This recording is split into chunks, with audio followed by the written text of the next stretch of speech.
अब देखिए मार्केट की अगर बात करते हैं, यूएस में S&P 500 में बढ़ोतरी है। कनाडा की बात करते हैं तो जीडीपी ग्रोथ 0.1% कम हुई है।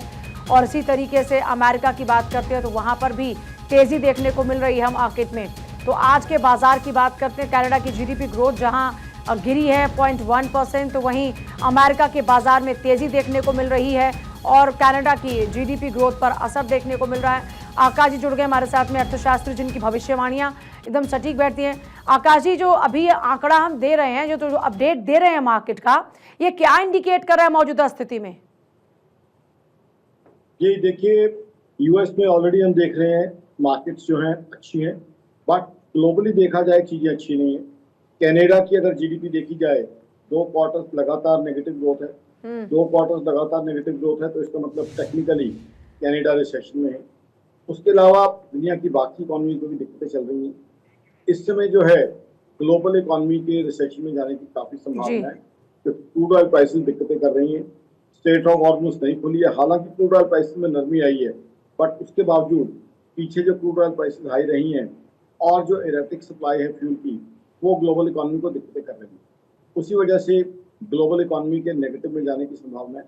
साथ ही साथ यूएस का जो वॉर एक्सपेंडिचर हो गया है बहुत ज़्यादा, अब इतना ज़्यादा वॉर एक्सपेंडिचर यूएस सहन नहीं कर पाएगा, उसके लिए दिक्कतें बढ़ेंगी।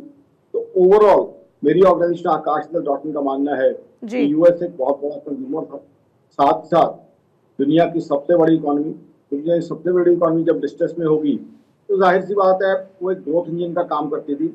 साथ ही साथ एक ग्लोबल इन्वेस्टर भी था यूएस बहुत बड़ा, तो उसकी वजह से दिक्कतें आने की संभावना है। फिर यूएस में जितनी इन्फ्लेशन बढ़ गई है, अब क्या है यूएस में जो वेजेस हैं, मेरी ऑर्गेनाइजेशन आकाशदल.in का मानना है वो भी इन्फ्लेशन एडजस्टेड होती हैं, तो वेजेस एक तरह से कम हो गई हैं। फिर वहाँ कंजम्पशन में कमी, फिर इन्वेस्टमेंट्स, क्योंकि वहाँ जो है इनकम का काफी बड़ा हिस्सा इन्वेस्ट होता था। अब जब इन्फ्लेशन इतनी है तो इन्फ्लेशन रिड्यूस हो गई है, तो इन्वेस्टमेंट में भी पैसा कम जाएगा। तो इसलिए यूएस की इकोनॉमी में काफी दिक्कतें आ रही हैं और यूएस की इकोनॉमी की दिक्कतें ग्लोबल इकोनॉमी को भी दिक्कत में डालेंगी। कनाडा का मैंने ऑलरेडी बताया आपको, कनाडा में 2 क्वार्टर्स तक नेगेटिव जीडीपी ग्रोथ रही है। कारण ये है जो यूएस के टैरिफ्स हैं उसकी वजह से।